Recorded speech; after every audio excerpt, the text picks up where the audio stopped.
So yeah, welcome to Souls of Samadhi. This is a video for Virabhadrasana I, Warrior 1.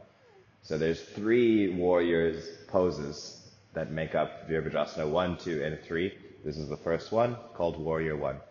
So for the sake of this video and explanation, I'll do it, facing the top of my mat, but then I'll also face the front of the camera so that you can see the positioning of my feet and my foot angles and placements and etc. So starting basically at the top of the mat, and let's just say we start with our right foot and we're stepping our right leg back. So again, we're starting with our foundation, starting with the ground up, starting with our feet and working our way up to have that solid foundation within the posture itself. So again, with this shape, I'm stepping my right foot back, as you can see, left foot is forward. I want my feet are hip width apart. And the weight of my front foot is in the ball of my front foot, so I can easily lift up my heel.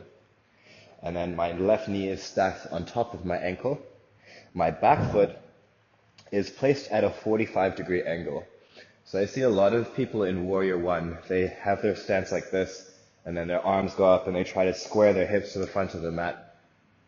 And we'll get to that cue, but the way I like to explain it is that you're standing on 2 train tracks. I mean, look at the width of your mat. Imagine that your front foot is on the outer edge, and your back foot's on the outer edge of the other side of the mat. So again, my foot is at a 45-degree angle, and I'm pressing into the outer edge of my back foot, into my heel. So imagine that you're ripping your mat apart with your feet, like that scissoring action. So I'm very active into the front foot, very active into the back foot, and then my knee is stacked on top of my ankle, and I want my hips squared to the front of the mat. So you don't want one hip back, one hip forward. Again, picturing those headlights. You want your headlights even and balanced, going the same direction. And now so you can engage your glute, your back leg, engage your quad. Front leg is engaged as well. And then reaching both arms towards the sky. Again, draw your belly button towards your spine, engaging your core. Drawing your shoulder blades down and back and gazing between your hands towards the sky. Also, it's important that shoulders are stacked on top of your hips. And again, it's very active. A lot is going on. So some people, they have their arms out, or arms are hanging, but you want everything active. Rather go for the full expression, rather go for the pose.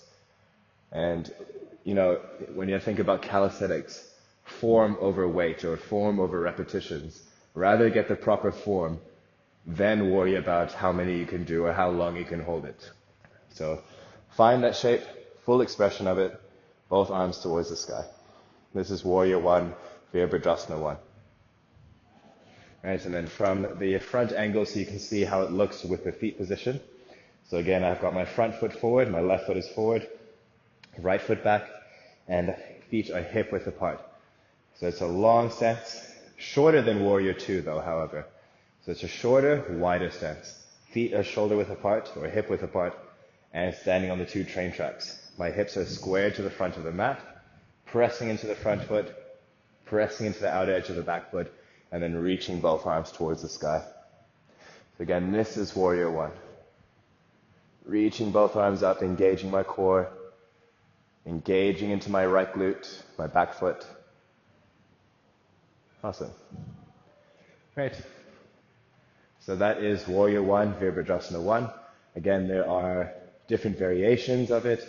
There's other ways or other things to add on to it. But for the sake of the basics, that is Warrior 1, Virabhadrasana 1. So again, feel free to try it out. Let me know how it goes. And I'll see you for the next video.